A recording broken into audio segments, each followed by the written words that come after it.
We are the Pivot. Gosh, it feels so good to be back. We had Ryan Leaf on Tuesday, and now, man, Freddie T. Fresh back on this rock. Good to see you, my dog. Also, congratulations. First time we get an opportunity to be with you since being named a semifinalist for the Hall of Fame. For us, it's well overdue. How does it feel, bro? It's good. First, it's good to be back. I mean, listen, I got attacked on Instagram. You guys been posting shows without me? Man, they coming out the woodworks, man. Like, you done? What's going on? Nah, everything is good. This is family. These my brothers. So we tight. Drop that. But when it comes to the Hall of Fame talk, that's what it's talk. You know, it feels good to be back in that conversation. I want to get in a deeper conversation. I want to get in the finalist room, and hopefully this is the year. But we just got to keep grinding, and hopefully at some point the selectors call my number, but God's timing is the best timing, so we're just gonna float until then. Fred, I gotta ask you, man, how does it feel? I ain't gonna have a chance. I don't know if RC gonna have a chance. But brother, have no control of it. Just you, there's nothing you can do. You can't talk to nobody. You can't argue with nobody. It's a group of people that's deciding on your future of getting that gold jacket. What does arguing do? It comes across as crying, right? Yeah. I mean, I've put in the work. That was years ago. I've been retired now over 10 years. So I've put in the work already. Now it's up to the selectors, the people who, know football. If I could change anything, I would add, the Hall of Famers that are in there, or, maybe in terms of politicking or campaigning, guys that you played against. I would weigh their thoughts on the player and then include that in my decision if I was a selector. But it feels good, man. It does feel good. I never played for it, but it happened, so let's see what happens. You gonna get on there. I'm gonna throw my drawers on the stage. Please don't, because you look like you wear the white boxers from prison or tighty whities, and you don't bathe enough for me to feel like that's sanitary in any way. As a matter of fact, what you do is buy a pair of drawers, like new ones, and just pull them out your pocket and throw them up there. Yeah, if he threw his real drawers up there, that would ruin the pivot. Like we would never be able to shoot another show. First off, the worst invention in the history of mankind is white drawers. I agree. Why you gonna ask a garbage man to wear a white outfit? That just make no sense. You around garbage all day. No, I'm not wearing no white drawers. That's just line myself up for disappointment. You gonna line your lady up for disappointment, because you nasty. She don't quite know. Hold up, limitless. Take a stomach, pinning it. I fought the head to witness it. Got my people feeling militant. Way I'm feeling got me up. On the mission got me up. Knowing me, I got the key. On the vision I can trust. Limitless. Take a stomach, pinning it. I fought the head to witness it. Got my people feeling militant. Way I'm feeling got me up. On the mission got me up.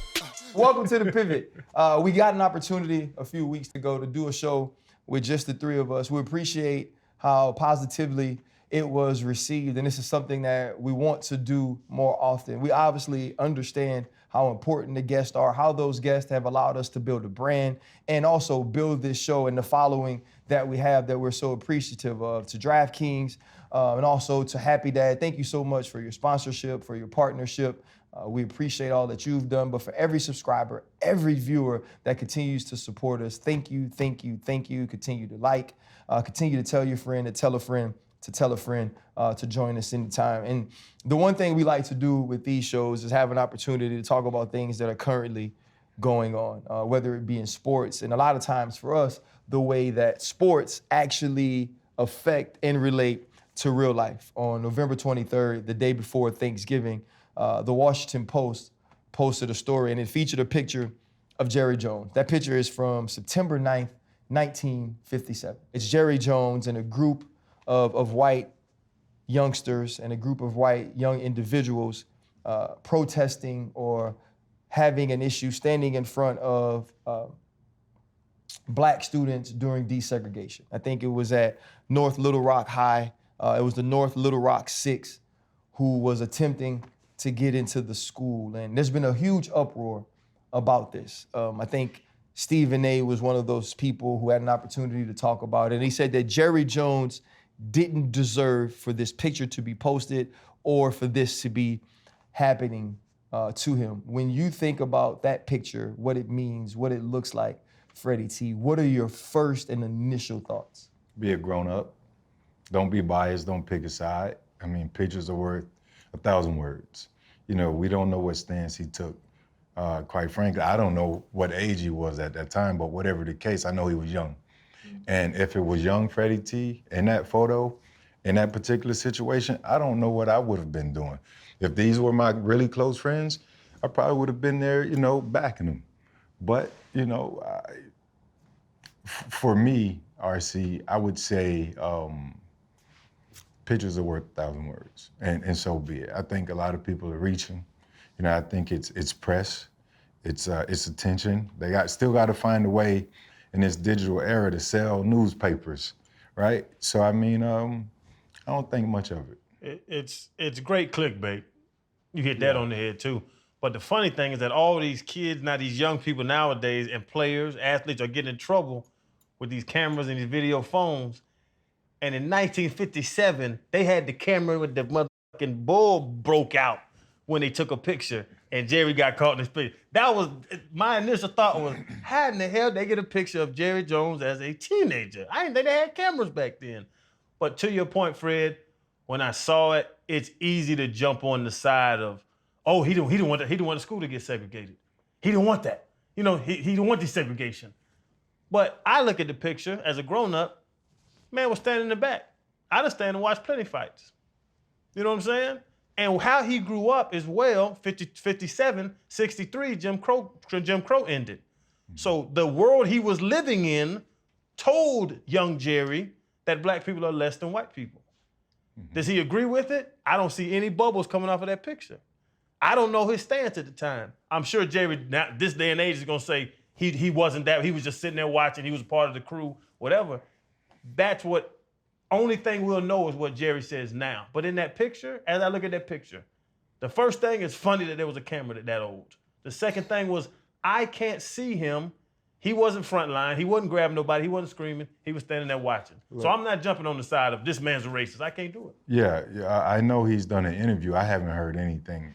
You said we don't know what Jerry would say now. What did Jerry say now? Jerry said that he was there and he was more of an observer.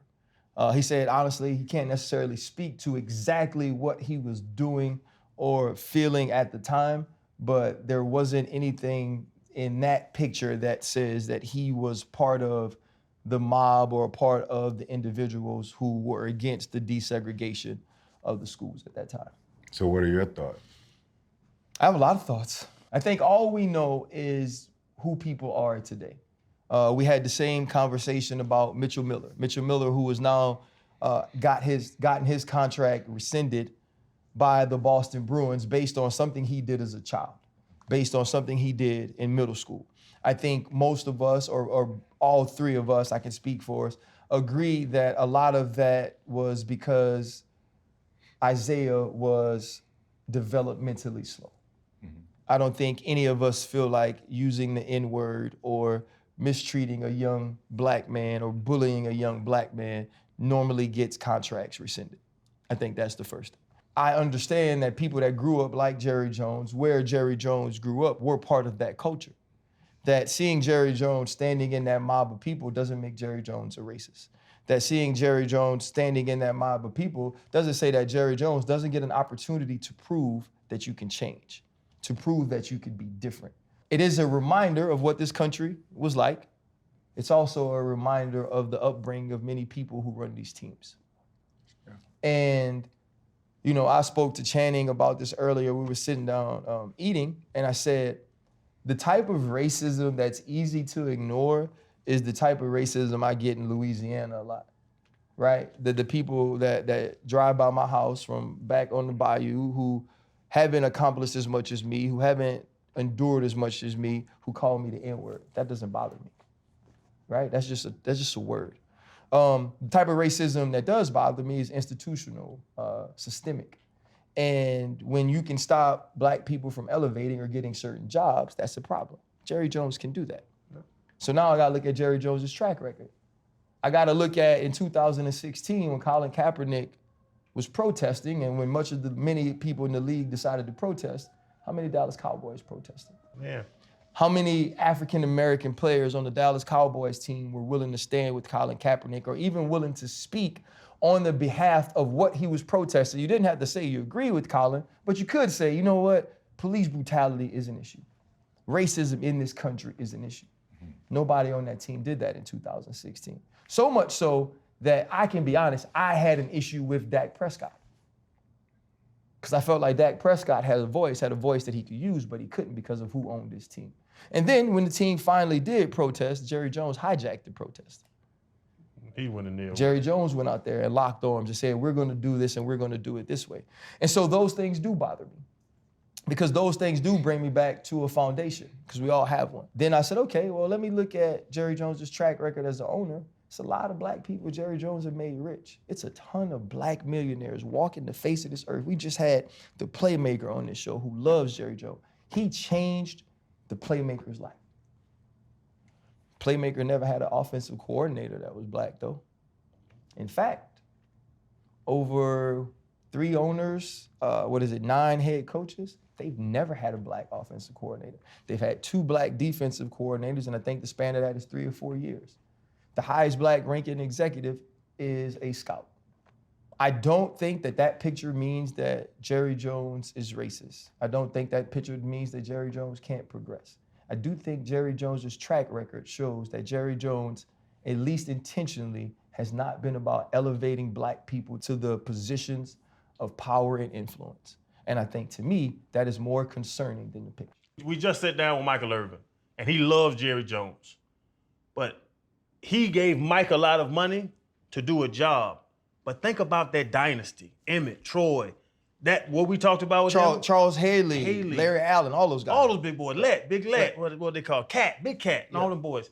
He gave them a lot of money to do their job, but they all also upped the value of the Dallas Cowboys and put money in his pocket as well. He's paying employees, and that's what he's doing. So the whole thing about, they can't be racist, and not speaking to Jerry Jones, I bring up Bob McNair, who's a flat-out racist. We all know that. Ain't no discussion, no picture's gonna change my mind. Yes. Andre Johnson made a bunch of money off him. Aaron Foster, I can go through dudes I played when he was there. He paid them a lot of money to play football for his team, to get a record, to make him look good. So if you're hiring black guys that are fast and can catch and can run and can throw, does that make you like black people? Does that make you not a racist? That's what I say when people want to, on the other side, when they want to talk about, it's slavery.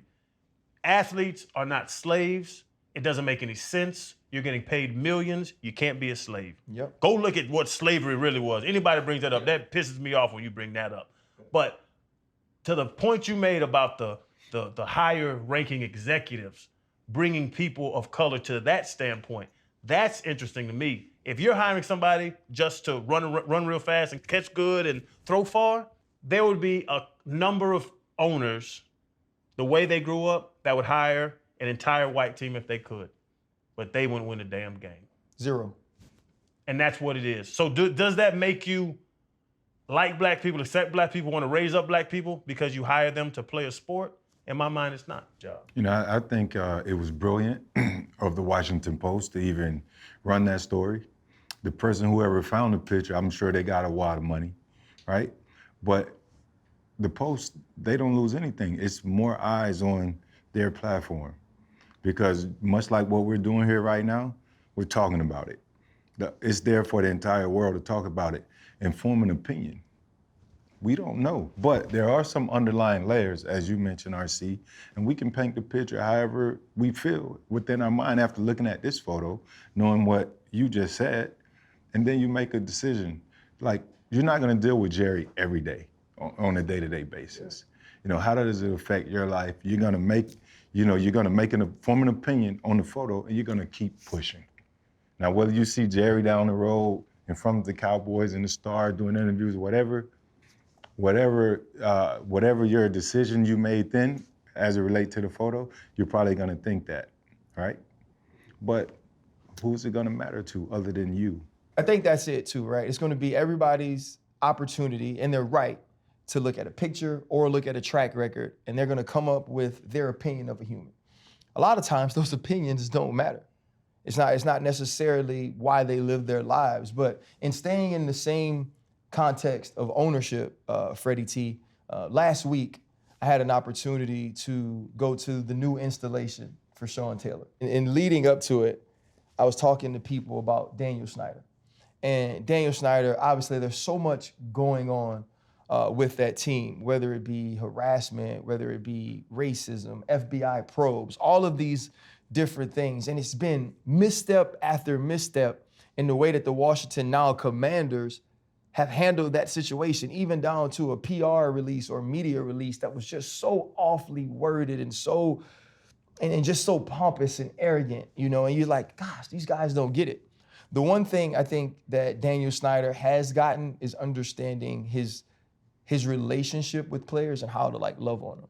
And I say that because of Sean Taylor. I had an opportunity to be with Big Jackie and Lil Jackie. That was his fiance at the time of his passing, and obviously his daughter. And to see his daughter, see different things in the stadium, man, and cry, right? And she was so young when he passed, she don't know him, right? She doesn't remember his touch. She doesn't remember his face, all those things.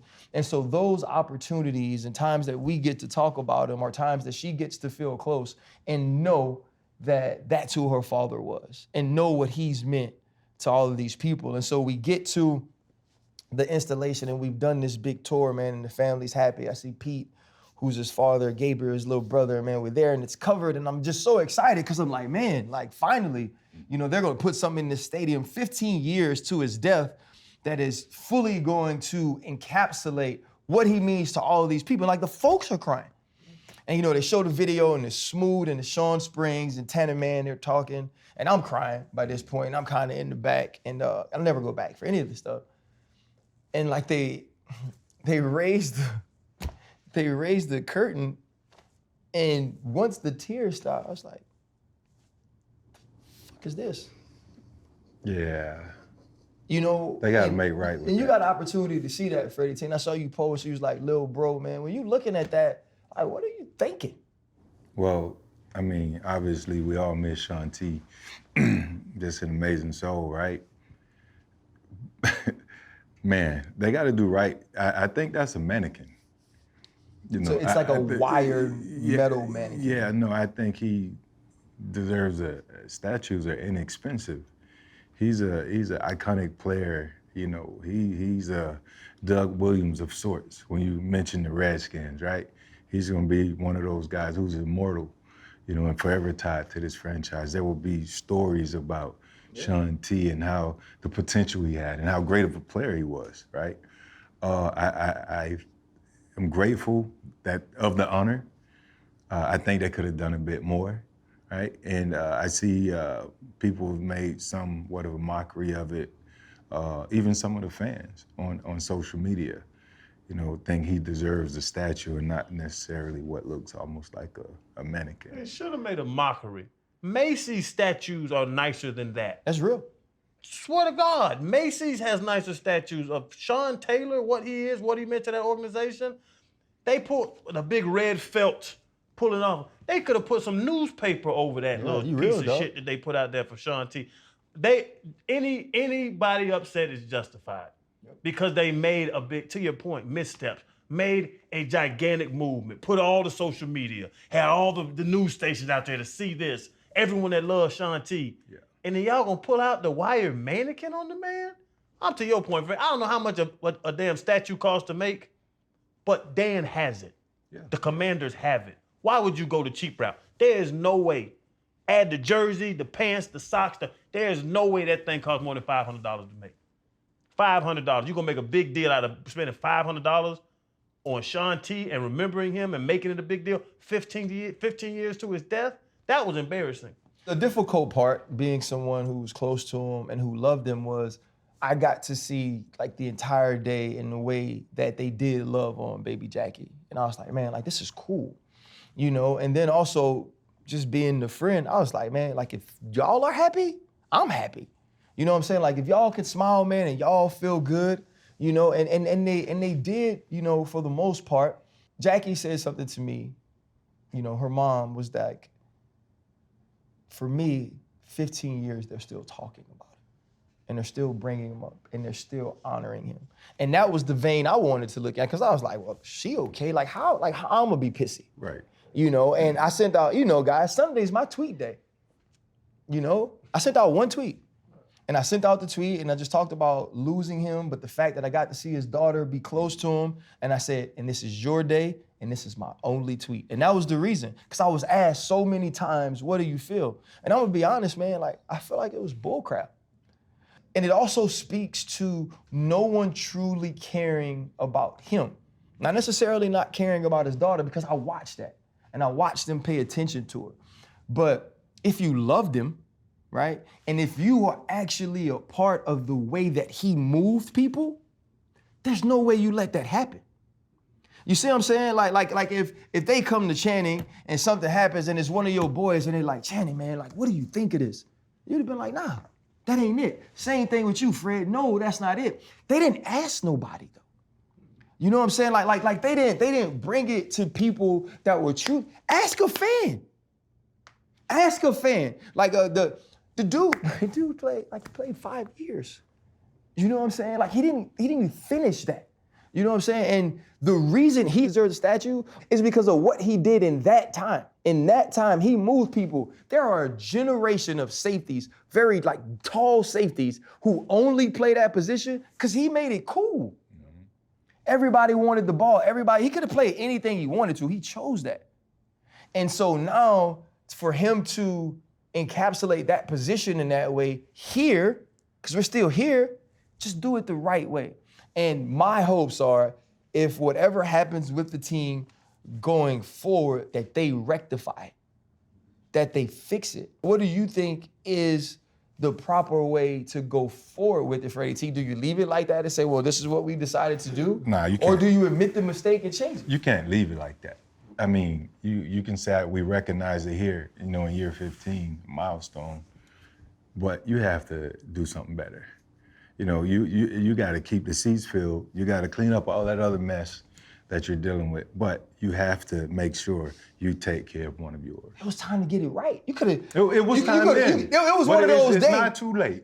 It's not too late. But to your point, Dan Snyder's on the hot seat right now. And there's rumors he might get, $6 billion off the Commanders. I honestly, in my heart, believe it's going to be the next ownership group that gets it right. Because there's so many missteps. For him to your point, I love what you said. Why didn't you go to some of his friends, some of his family, not even your players? Ask Jackie. Ask his mom. Ask his dad. His dad is a well-respected dude. Let me ask you this. One, why does he have to? He does. I mean, because he knows Sean. Out of respect for Sean T. He knows Sean T. That was one of his favorite guys. So why not out the gate say, I'm gonna do the best of the best for my guy? And on the other side of that is because of everything that's going on, because it's been, like when we get it, when the public gets it, like they've already known about it, right? Did that interfere with that decision? Or was this something quick just to get it done because they're handling so much other crap on the back end? The Philly Special has a statue. Nick Foles and Doug Peterson have a statue that is a likeness of them discussing the call. And S-Dot got that for dying. You know what I'm saying? Yes. Like if I'm ever around y'all babies, man, and y'all ain't around, take care of them like they my babies.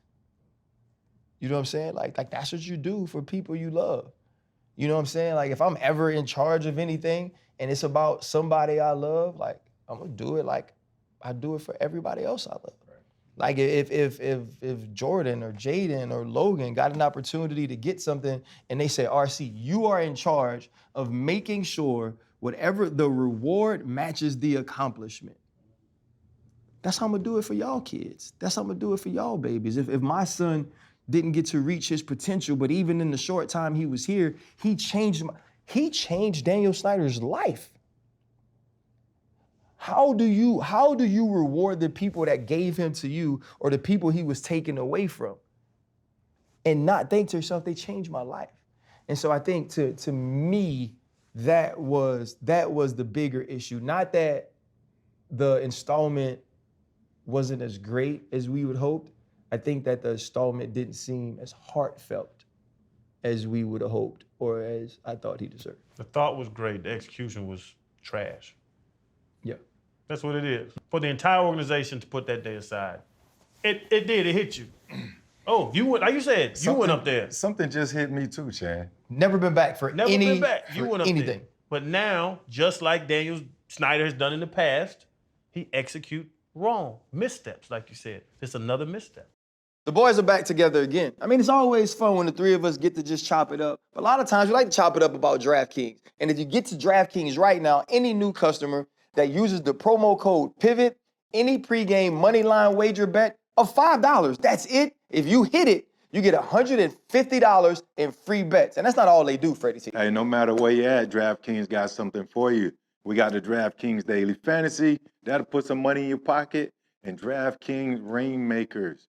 No matter where you're at, go get that paper. And I'm coming with the same game parlays like always. There's Miami-San Francisco game. I'm going to hit them in the head and some unders because this San Fran defense is biting right now. Same game parlays, same game. You bet multiple bets, you win more money. Like the boys said, man, same game parlays are hidden, but remember, there's also daily fantasy, and it's not just football. Get out any of your mobile devices and download the DraftKings Sportsbook app. That's the DraftKings Sportsbook app. Any new customer, pregame, moneyline wager, $5. If you use the promo code PIVOT, you win. That's $150 in free bets. DraftKings Sportsbook app. Now back to the show.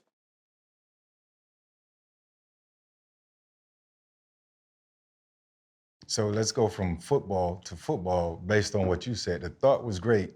The execution was trash. What organization am I talking about? Denver. Man, what's going on over there? They can't generate no damn offense. That's why that big D lineman snapped on Russ. In that, yeah, and I know people say Freddie's always defending Russ with Chan. No. What I'm saying is, much like the Jerry Jones picture, we weren't on the sideline.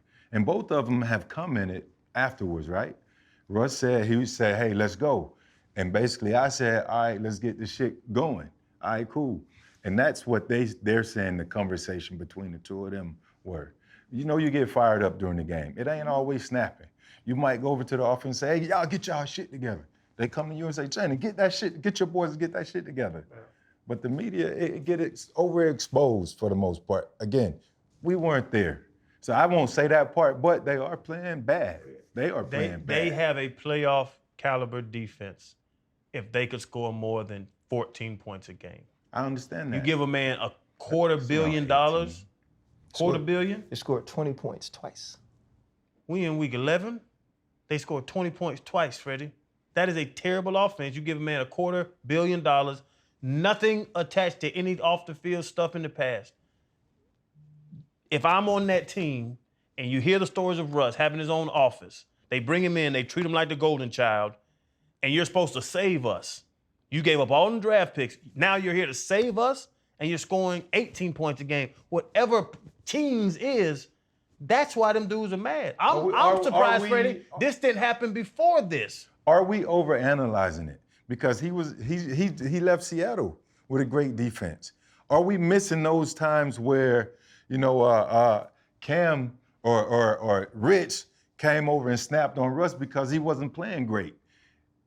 Are things more magnified because he's playing the worst he's ever played? Hell yeah, and they're picking that up? Yes, So that's okay. So you answered my point. No, Freddie T, it's different. You answered Freddie my point. Freddie T. Football is football. Freddie T, if we are a good football team, which the Seattle Seahawks always were when they had Cam, when they had Rich, when they had Earl, Bobby Wagner, all these people, right? If we are a good football team and we win games and you aren't playing great that day, right? Because we ain't winning games if you never play good or if you never play great.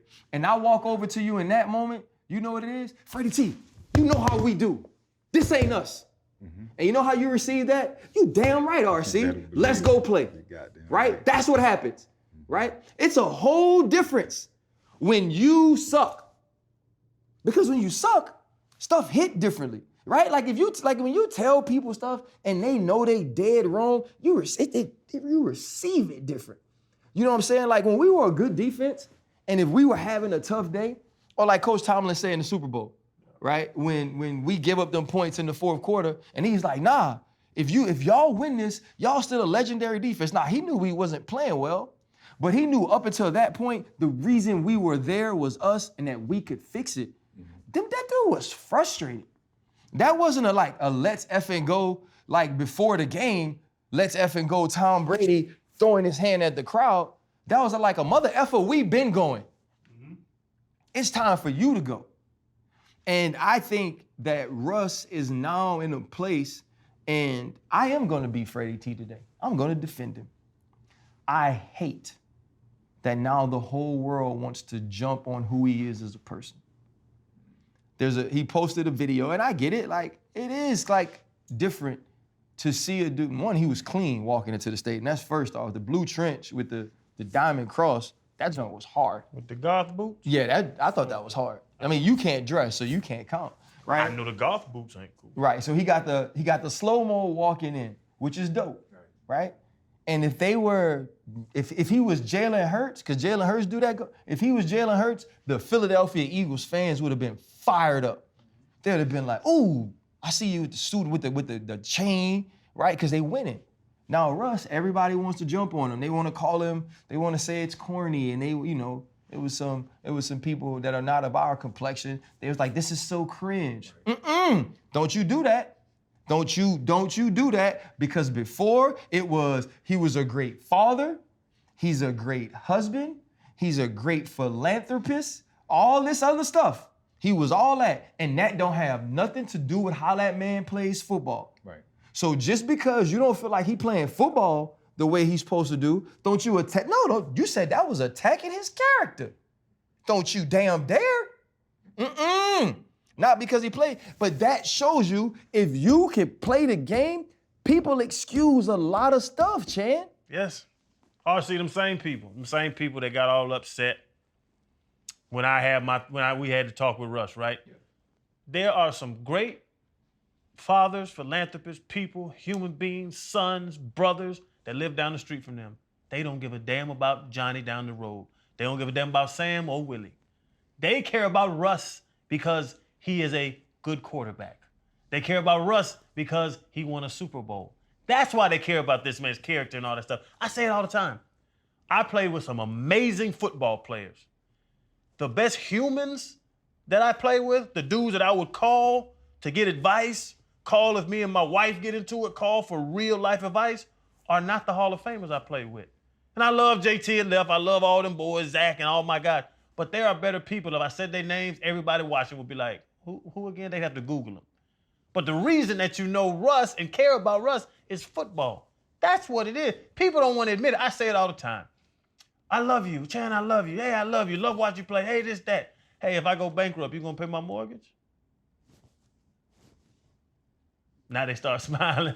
You always joking. I know I'm joking because you're not gonna do it. How much do you love me? You love me because I ran around and tackled. They love you, Ryan, sorry to say it, because your ass was a hell of a safety. Freddie T, if you couldn't run that ball, they wouldn't give a damn about you. I already know that. But back to my original question. What is going on in Denver? Is it Russ? Is it Nathaniel Hackett? Because Russ can't be as bad as he's playing. Nathaniel Hackett. Look up the good teams in the league right now. Any good team, strong head coach, good quarterback. That's where the league's going. I hate it. I say it all the time. 2000 Ravens, 2002 Bucks. What year was that? Y'all goddamn Steelers defense. 2008? The 2008 Steelers. I love teams that you know if they get to double digits, they got a chance to win. Put 12 on the board, we could win this game. Right. That's gone in the league now, Freddie. So you got to have them two guys. Right now, they have an unproven head coach and they have a quarterback that is playing way below I watched him play in Seattle. So you can blame it on whoever you want to.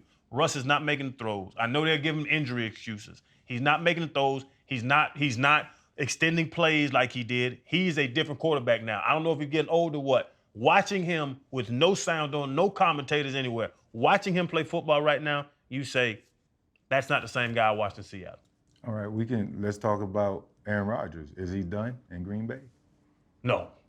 You don't go from back-to-back MVPs to done. I think Aaron Rodgers, you put Aaron Rodgers on the team with some weapons, Aaron Rodgers will be the same MVP he was last year. Some weapons. He has no weapons. He's throwing to Lazard.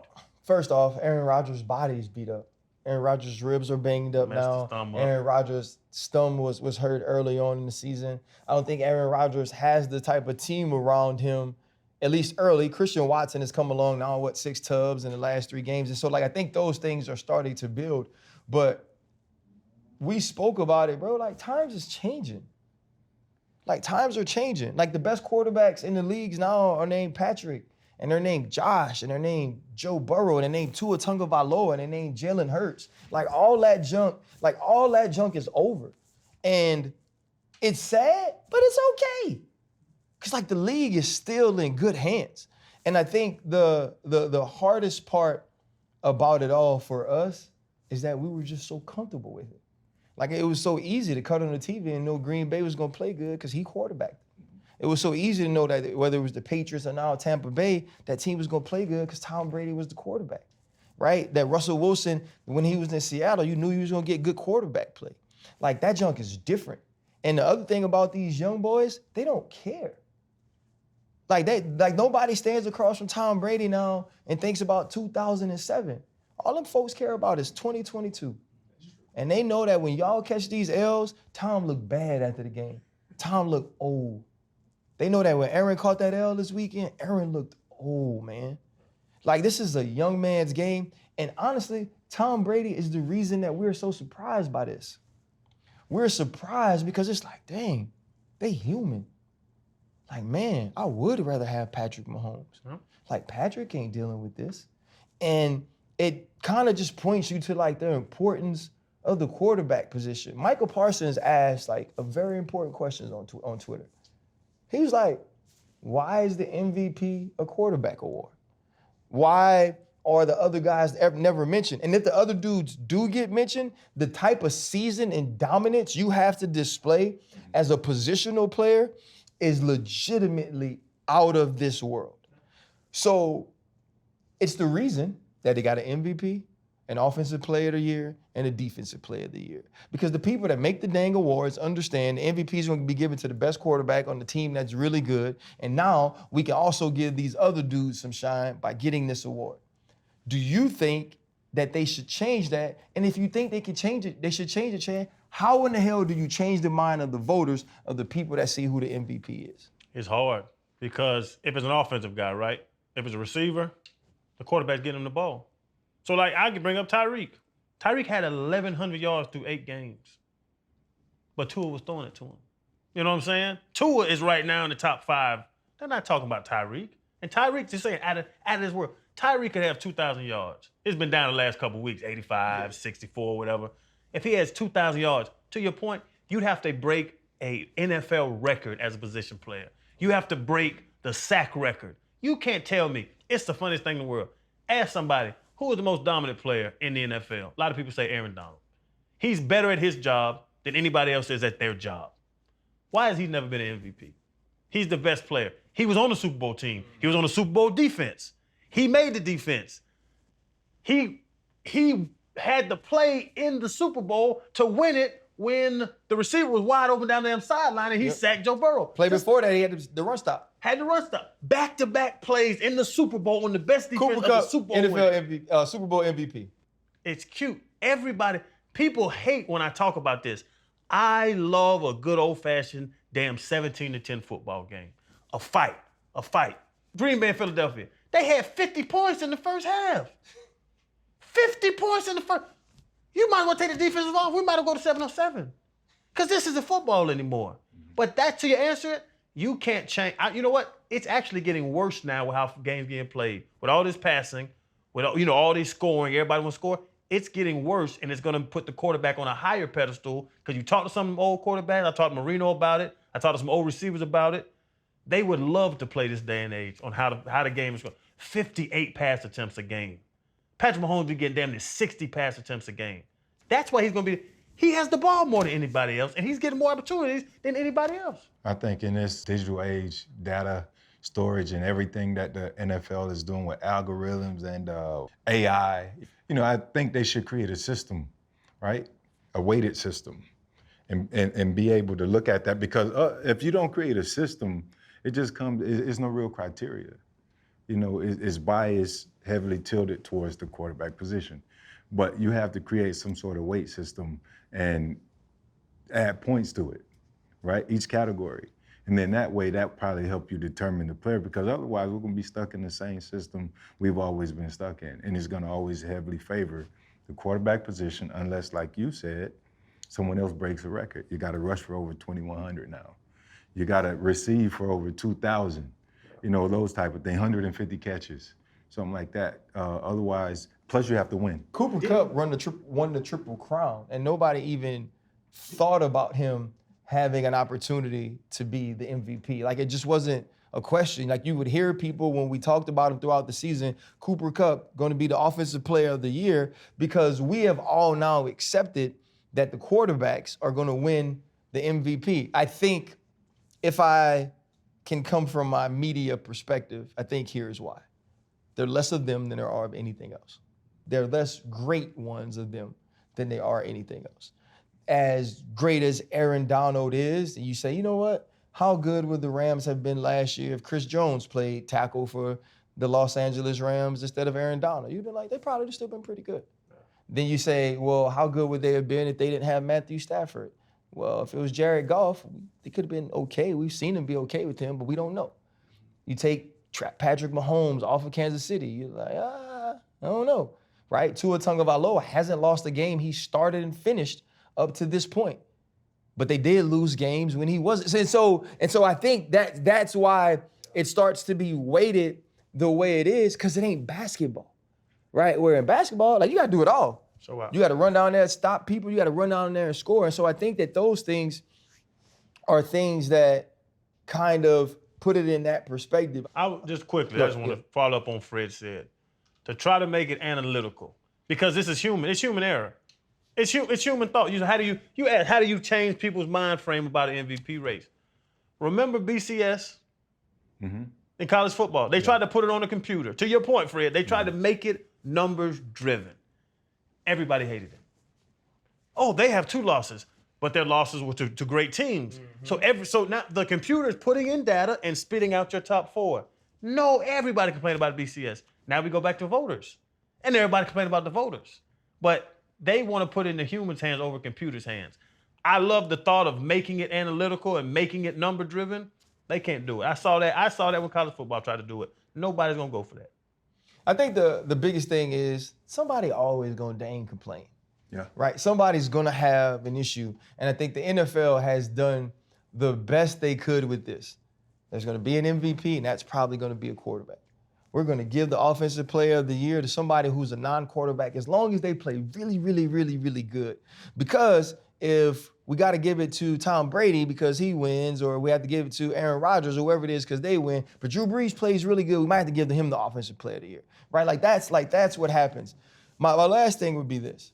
Somebody who I think who had the talent to be the offensive player of the year many years, started off in New York, then went to Cleveland, had an amazing finish to the 2021 season in Los Angeles. Some people think could have been the Super Bowl MVP had he finished, was Odell Beckham Jr. Odell Beckham Jr. is coming up on making his decision. He's visited, he's going to visit with the Giants. He's going to visit with the Dallas Cowboys, presumably, and also, I guess, the Buffalo Bills are in the picture. We talked to Vaughn about his sales pitch. He was recently taken off of a plane, leaving Miami, I think headed to the West Coast. And they said he was unresponsive at some points, wouldn't put on his seatbelt, different things like this. I remember seeing the picture that somebody posted along on Twitter, and it's like him crying in his Super Bowl hat.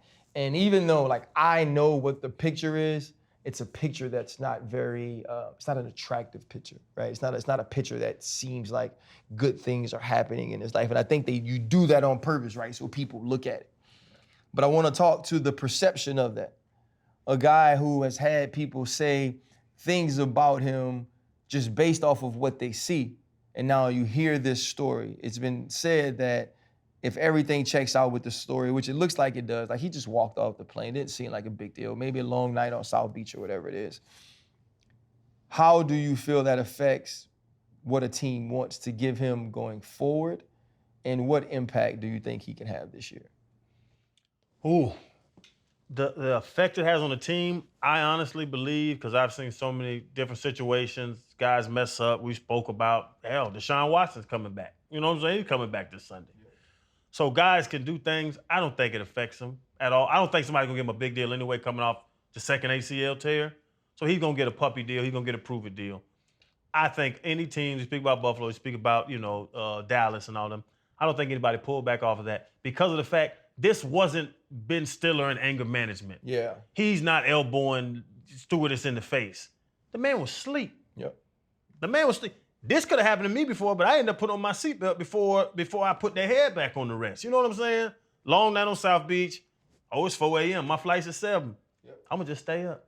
I'm gonna go to the Red Bird. What's it called? The breakfast spot down on Washington. I'm gonna go slide in here, give me some waffles, and I'm gonna go straight to the airport. When I get on that plane, I'm going to bed. Cafe. News Cafe right there too. I'm going to bed. So clickbait. We talked about Jerry earlier, that picture, clickbait. You're talking about what they're trying to make Odell clickbait. Read what the attorney put out.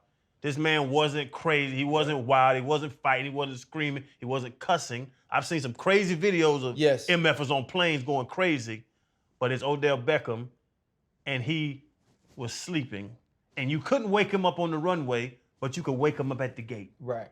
The whole story to me sounds like they knew this was Odell Beckham. They knew who it was. That's my problem. Would you have dealt with a different human being the way you dealt with Odell? And I don't think so. And I think they are making a mountain out of a molehill with this Odell Beckham Jr. thing. It's not going to run anyone away. Everybody that's contending or each team that wants him, they're going to still chase him. Minimal deal, maybe 2-year deal, no signing bonus, high incentives. He got to come back and prove himself. There's a big question mark. He is returning from a double ACL.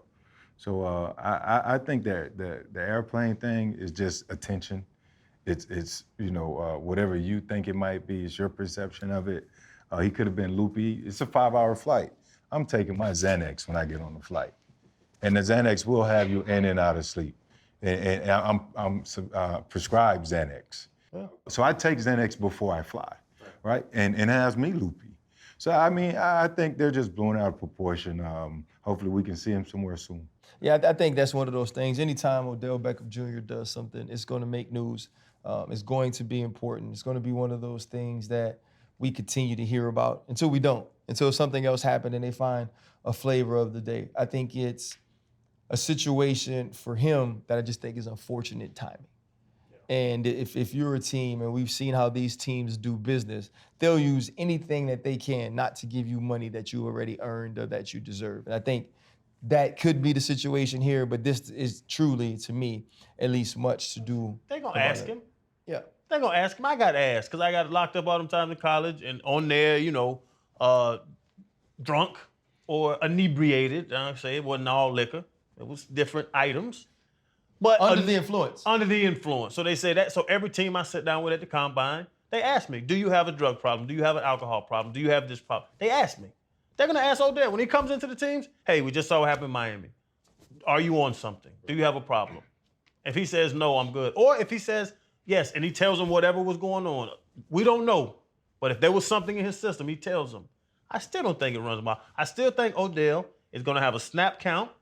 He's going to be in on third downs or passing downs. He's going to have a package, and he's going to help a team win games this season. I agree. It's crazy, man. Like, even with the OBJ thing, the one thing we know about him is, like, family's close. You saw the pictures from his party. You always see his little man, his girl Lo, obviously, his mom Heather. Like, those people are close to him. And so there's no telling if they were down there having a good time together or whatever it was, man. It's the holiday season. You know what I mean? And one thing about holidays, man, it's about family. Fred got back in town, you went out of town. I was up there seeing Jordan. What was the highlight of your week? Just being with family, man. That's what it is. And I always say you love them, you don't always like them. How many of like your people got together? Well, this year was my wife's family. So up in Orlando, we just my cousin just had a baby, so we went to see the baby, and everybody went to see the new baby in addition to the family. But yeah, a lot of good old-fashioned arguments. You know what I'm saying? Like them movies that come out about the monster-in-laws and the father of the bride and all. That's real. So you get all these people together, you love each other, y'all eat delicious food, you know, you enjoy each other, you catch up on what the kids doing in life. But bro, y'all gonna argue. It's gonna be some arguments because it's just some grown people that I done known you 40 years, you know me 40 years. I remember when you were 15 and you stole my girlfriend. So now when you take that big piece of turkey, I'm gonna cuss your ass out. It's just stuff like that really go. But my favorite part is the prayer before the meal when everybody's standing around holding hands. From my 2-year-old standing there, he don't know what's going on, to older aunt who's in her 80s, and just all the different lives there. And we're all praying together over this food, getting together for just the purpose of Thanksgiving. I really enjoyed it. I enjoyed the prayer before the meal. That's crazy. You back eating chitlins? I ain't eating no chitlins yet, but you know what? Nobody lets me cook chitlins anymore. They tell me I gotta go outside. I ain't going outside. Hey, bro, it's about the stinkest thing I've ever smelled. Yeah. Y'all don't clean y'all chitlins right. I don't eat. I get it from the top and I push out all that That doo-doo. shit's nasty. I push out all that doo-doo. And then you put it in your mouth. I want to ask him. I want to ask him to say it again so bad. No, man. That's You legitimately gotta hold that one disgusting. side, wrap it around your hand, and Slinky chitlin. Yeah, Nah, man, that shit's garbage, bro. That shit's terrible. Well, for me, guys, I was enjoying myself on a tuk-tuk. That's a little, almost like a golf cart. Oh, okay. Or in Thailand, and it's hot as a mother. It's very humid. But no, I spent the first 3 days of the week before Thanksgiving pretty much almost on the plane, flying back from Thailand. But Thailand was beautiful. Phuket and Phi Phi. Most people say Fifi, but it's Phi Phi in Phuket, not Phuket. what's The that? H is silent, bro. And What is that? those are islands okay. and a city. Phuket is a city. When he in just Thailand. talk like that, I just let him talk. When he talk over my head and it's like too expensive for my taste, I just listen and look and blink like this because I know they're gonna cut the camera to me. Too expensive, but this guy has, how many jobs does he have? Too expensive. Need more money. Well, more so, we can probably say, you just don't have the time to go. Let's go with So I appreciate you guys for allowing me a pass to go, But no, the week was good. The week was good. Had a small gathering, just me, the missus, and the boys. Just something light, some turkey, some jerk, Cornish hen, mac, cheese, the greens, all the sides. We went to Arizona because it was the Territorials Cup on Friday, so we had to go to Tucson to watch Jordan them lose by 3. And I really hate fans. You know what I'm saying? Like people who really can't do nothing or never did nothing, and they cussing at little kids and all that. Like, man, you can't play. Like, I'm looking at you, I know you can't play. Both your knees touch on the inside. You know what I'm saying? Like, you got no glutes, right? No glutes. Man You got boobs. bellies, man boobs. Like, stop it.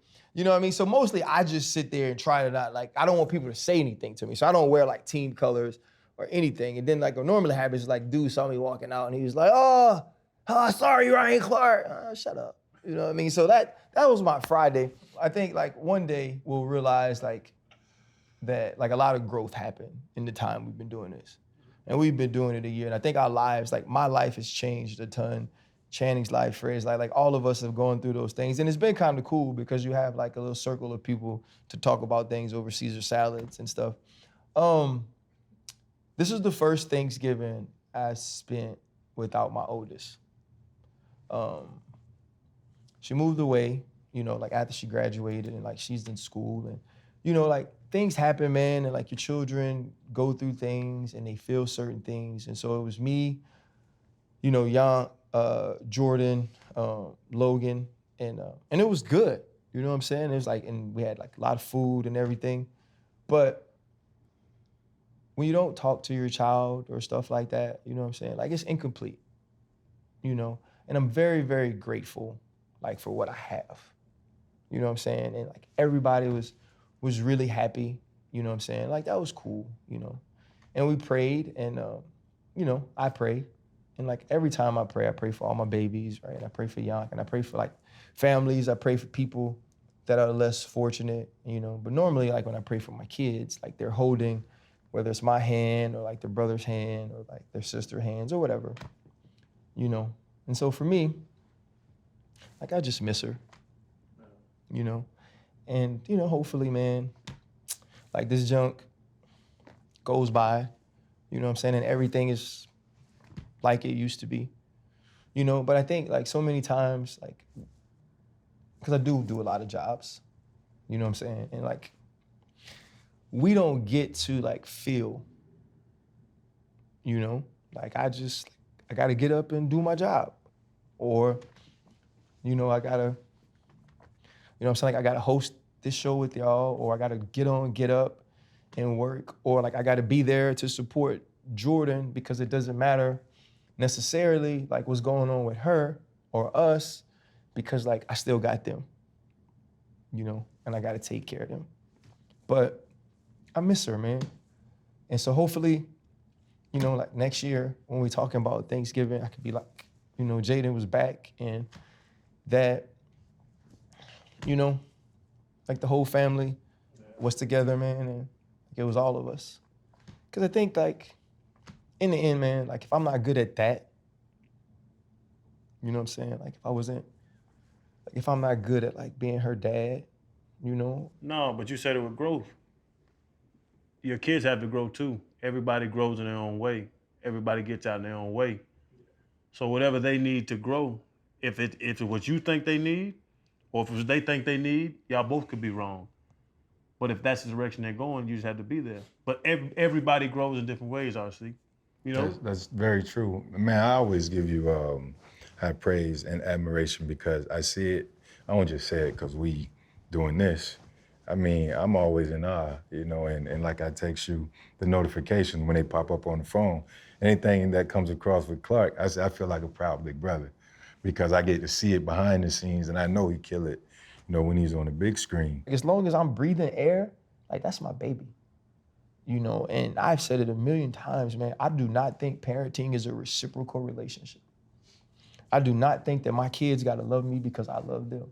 I do not think that my kids are gonna respect me all the time because I take care of them. I do not think that my kids are gonna see me the same way that I see them, because my kids don't have to take care of me. I am not their responsibility, ever. You ain't gotta buy me nothing. You ain't gotta do nothing for me. You don't have to reward me for loving you because you ain't asked to be here. And so in that, man, like, I feel nothing but love for my child. As parents, we don't try to mess up. It's just it's like not a handbook to it, right? It's no playbook to make those decisions. Like you just do the best that you can. And in the end, it's like on them to like internalize it the way They deal with that they deal with it. And I've told the story, you know, before. I didn't talk to my dad for over 3 years, 4 years. Now we're tight. Just went to his birthday, you know what I'm saying? And that was me. I was at UF. My dad came to UF, found a ball player, found where I was living, came and beat on my door. I was inside my house, wouldn't open the door for my dad, drove from Tampa to Gainesville, wouldn't open the door for my dad, didn't have time for him, didn't want to talk to him. I look back at that now, I was a kid, I was childish. I was dealing with my anger of him and my mom not being together, him not being around, him not coming to my high school game. I was dealing with that. Now I get to college, now I'm a grown man and I'm tough and that was my mistake, bro. So that's what I'm saying. Like, everybody deals with things their way. That's not right or wrong. And I look back now when I'm sitting with Randy on the back porch, hanging out, laughing, going fishing, like, we've talked about it. Like, I told him sorry. Like, I shouldn't have dealt with that way. He told me sorry. I should have fought more for you when the divorce happened. Like, it was just, I don't want you to put too much on it and it happens a lot more with grown kids, and I've seen a lot more. I've talked to people about it, but the growth process of different people, growth process of life, of having, you call them babies. James 23, bro. Yeah. That's not a baby. That's a grown-ass woman. Right. That make grown-ass woman decisions. So that's the thing, but just hearing that, it just makes me think about me and my father, how I had that window, and I do regret that window. I think the beautiful thing is we both recognize it. It's life. You know, they want to go through their journey, you know, accordingly as they see it. But I can guarantee you one thing, and you probably know it. Well, I know you know it. She knows you got her back. No matter what, she knows you're gonna be there. That's why she ain't worrying about nothing. You know, she's gonna go out and live life as she sees fit and enjoy her life. You be proud that she's a woman and she's wanting to push forward. I know you got her back, and she knows the same. So, yeah, we just soft daddies sometimes for our daughters, man. And it's better to be that way and teach them how to go out there and be women and be strong and want to live life on their own as an independent than to raise somebody that's on some bullshit, want to be dependent of a man, you know, out there weak or what have you. So, I mean, just keep pushing her, you know, and keep being strong, man. You're good. So here's my question. It's time for us to make Super Bowl picks. We ain't even made MVP picks. No, I don't want to make MVP picks, right? You gotta let the season play out. God, not mid-season MVP? Hurts. Go ahead, rental car. Oh, no, hey, listen. So if you want to Rental do car. it, excuse me, guys, Rental we have car. decided. Rental car. We have Super now. Bowl, No, we have Super now Bowl. decided. No, it's like week 11, Freddie T. And you want to like we already passed the midway point. Yeah, is it like but, the 3/4 know, point? Yeah, that'll 2 point. work. Okay, You know my math be suspect. 2 point. Yeah, your math is very suspect. You know my math. The good. 2.5, the 0.25 year awards go to who is your MVP. I want to go MVP. I want to go offensive player of the year, defensive player of the year. I think Jalen Hurts for what he's done on the field, over 2,500 yards passing, over 600 yards rushing, and what he's done with his team in Philly, that would be my candidate for MVP. With the breakout game that Josh Jacobs just recently had, he would be my offensive player of the year. He's leading the league in rushing. Obviously, the team hasn't lived up to expectations this year, but as a breakout guy, I mean, he's been looking amazing. And on the defense, obviously, I could go with Micah, young bull. I like Micah. Who MVP, man? I gotta go with Patrick still. I love Hurts' game. I love what he's doing. He don't slide. When he's running that ball, he is running the football. He's not sliding. Like my daddy used to say, he an athlete. Athlete with an F. He's an athlete. He's an athlete. That boy's playing, but what he's doing. But honestly, you take Patrick Mahomes. Philly's defense is good. Philly got a run game. You take Patrick Mahomes off the Chiefs. They are not the Chiefs. That defense has to play with a lead. You know what I'm saying? So Patrick Mahomes is the best player in the world right now. I give him that. Offense, I got to go with my man Reek, man. Wait. If you take Jalen Hurts away from Philly, he's run a few quarterbacks out of Philly, and he's gotten better. They can still win games. They won't be, what are they not, 9-1? 10-1. 10-1 after the other night. They won't be 10-1 without him, but with that run game, with the best offensive line in football, period, right now, and that defense, they would win games.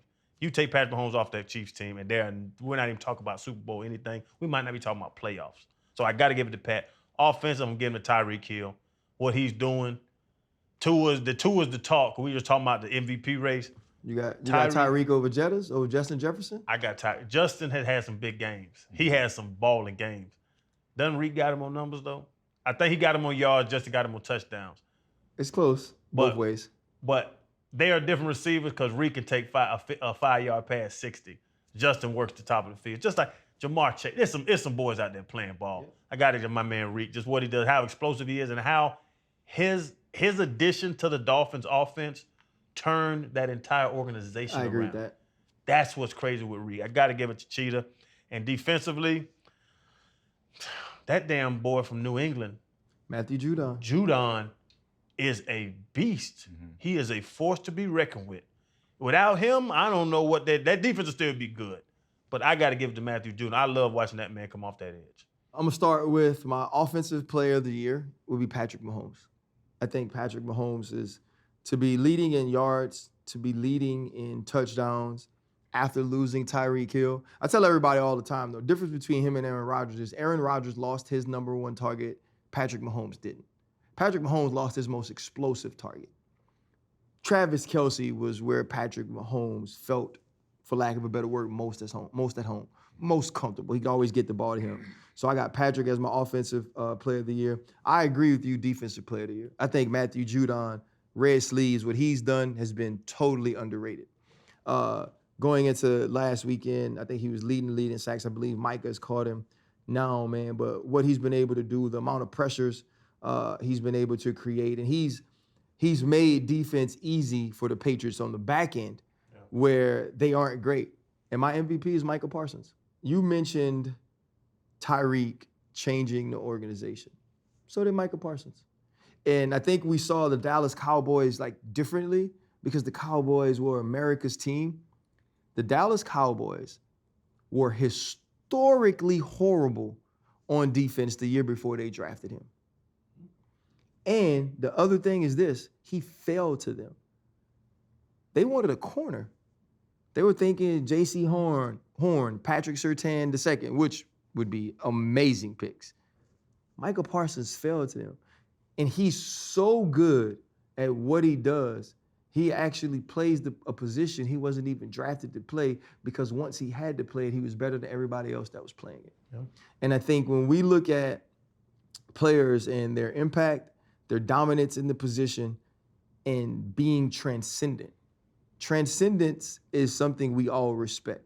That's why Patrick Mahomes won it in his second year. Snap. Like, this is different. And I think Micah Parsons possesses that. So to me, I think he's the MVP right now. And and with that, fellas, once again, we were back. It was a good time. We appreciate you guys locking in and staying in. We try to bounce around and hit some things that truly only matter on the grass, but also matter as it pertains to the field and all. Remember, continue to tell a friend about our show. Subscribe, like, comment. Freddie T has been really busy, so he was not able to read all of the comments. He is back, and he will get back on his job and report to us exactly what happens, man. We check up with y'all on Tuesday. We can start shooting shows down south. God, free. Hold up, limitless. Take a stomach, got pinning it. I fought the head to witness it. Got my people feeling militant. Way I'm feeling got me up. On the mission got me up. Knowing me, I got the key. Only vision I can trust. Trust. Limitless. Take a stomach, got pinning it. I fought the head to witness it. Got my people feeling militant. Way I'm feeling got me